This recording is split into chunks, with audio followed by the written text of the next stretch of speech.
2 million sa silver and 1 million sa...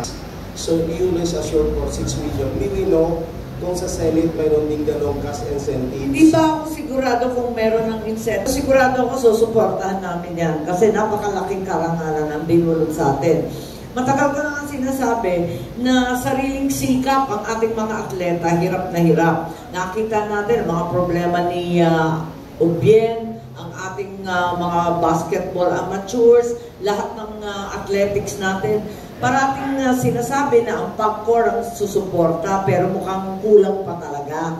So ang akin sana, ibalik din, ano? Pwede naman ibalik yung gintong alay. Kung maalala nyo, yung panahon ng tatay ko, parating sikat ang Pilipino sa SEA Games, sa Asian Games, kahit pa paano nananalo tayo. Ang nangyari kasi noon, kaya tayo nananalo ng golden age ng athletics, sina Lydia De Vega, Elma Muros, sikat na sikat tayo pagkat inaampon, kumbaga, inaampon ng iba't ibang malaking kumpanya yung mga sports. So private companies would take over and basically deal with all the expenses, which were, I'm not certain, to some degree tax deductible yata, hindi ko maalala eh. Pero magandang offer yun eh, kung ganon.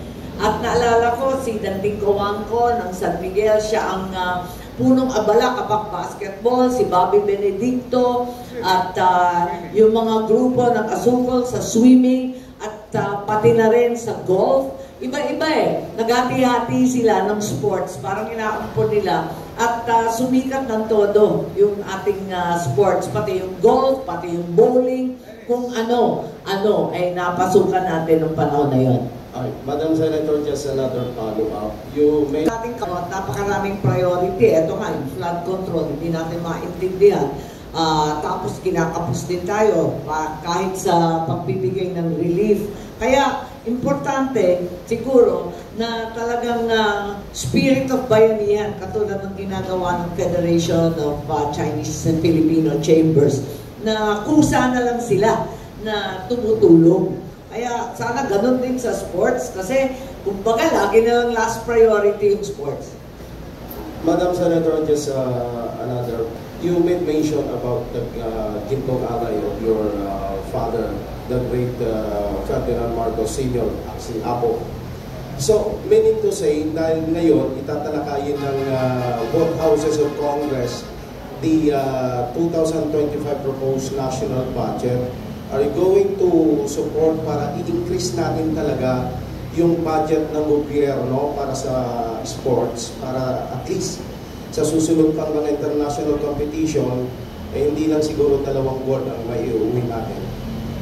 Well, last priority of sports, kaya nga sinasabi ko, and there's very little wiggle room in the 2025 budget, I believe. Kaya, ang rine-recommend ko, sana gumawa lang tayo ng package para maging attractive na suportahan ng private corporations din ang ating sports associations, ang kanilang mga superstar, ang mga champion nila, tulungan ng mga atleta na may talento para sila ay makakuha ng sapat na coaching, ng training, ng kampo, ng competition, ng travel allowances at iba't iba pang kinakailangan.